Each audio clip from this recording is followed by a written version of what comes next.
Alright, welcome. A new video. Muscat is in the house. Okay, just nak borak-borak sikit. Dah lama kita tak buat video So nampaknya tadi aku tengah browsing through YouTube. Nampaknya Shafarizan dah keluar daripada penjara due to some, orang kata ada benda-benda lah kesalahan yang dia buat. Okay, so mungkin dia dah keluar, maybe he will return back to YouTube lah. Maybe he will tell his story. Korang boleh google lah. Kalau korang boleh google, boleh type nama dia, Shafarizan Muhammad, apa kesalahan dia buat. Okay. Other than that, Nasir dalam YouTube digelarkan Dr. Nasir Vlog. Okay.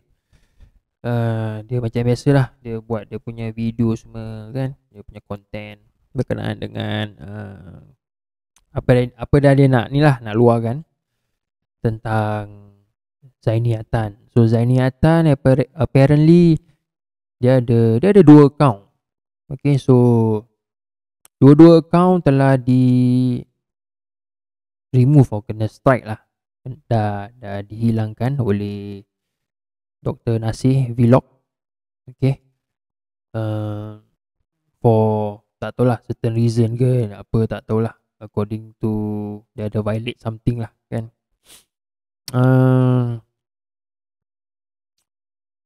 The case is bukan case lah, actually dia macam is a false punya statement yang Zaini Atan tuduh yang Bro Rafi is also another YouTuber yang aku ikut dah lama juga. I think during COVID dah ikut, sama juga dengan Dr. Nasir Vlog, dengan Shafarizan Muhammad pun aku dah follow dorang since COVID punya time lah, 2001 punya period lah. Okay.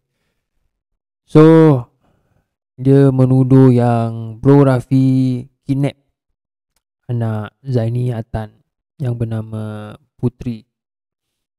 Dia kata yang dia bawa lari Putri, yang dia cakap, yang dia buat report yang Putri ni kena kidnap.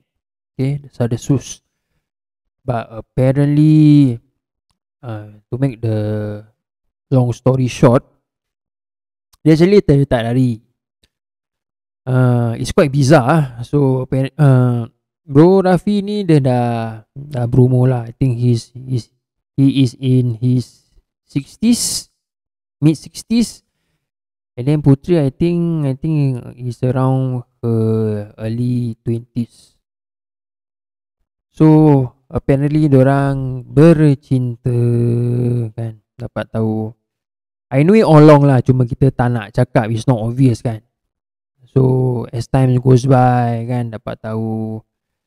And then Dr. Nasir ni dia suka korek-korek, dia suka dig out, dia suka investigate. Inilah kelebihan dia. Ni bukan aku nak puji-puji dia lah. It is what it is. Dia punya orang macam itu. Dia buat dia punya content, dia investigate. He speak his truth lah. And sometimes pun dia punya information pun is not quite true kan. But I know aku boleh nampak lah yang there's something going on with Bro Rafi dengan Putri lah. So apparently she went to Singapore to get a job lah, with the help of Bro Rafi and siapa nama brother tu Abang Rabi Jasman. Okay, abang ipar kepada the brother-in-law of Bro Rafi. So she managed to get a job in Singapore.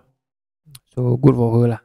Tapi bapak dia, bukan bapak pun, bapak angkat. Okay lah, can consider bapak lah. So bapak dia tuduh Bro Rafi yang dia culik si Putri ni. And then that's where the story goes on and on and on sampai I think early this year before Zaini Atan punya Facebook, not Facebook.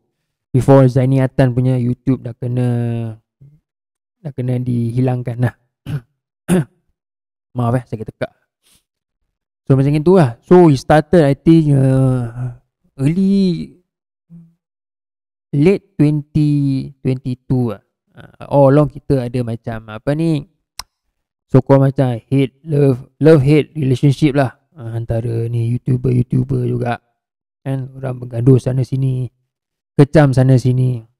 So just want to address, ini adalah nothing serious lah, nothing serious. Tak sampai macam Interpol nak datang, nak tangkap Abdul Rafi ni semua kan. Zaini Atan pun ada claim yang Interpol akan datang nak menangkap Abdul Rafi, datang rumah dia, nak pecahkan pintu, something like that lah kan. Tapi that allegation is false lah. Okay, macam mana if let's say kidnapping is a big case. Okay, first of all, kalau dia kena kidnap in the first place, si puteri ni, why in the hell she got a job in Singapore? Something to ponder with lah. Betul tak? So Zaini ni tak bagus dengan bagus jugalah yang dia punya account dah kena dipadam oleh YouTube kan. Yang bagusnya ialah dia selalu suka menipu. Walaupun dia cakap abang tak cakap bohong, abang tak membohong, something like that lah. Tapi cara dia cakap kan, cara dia punya body language, eye contact, kita dah tahu lah dia ni kan world dah lebih.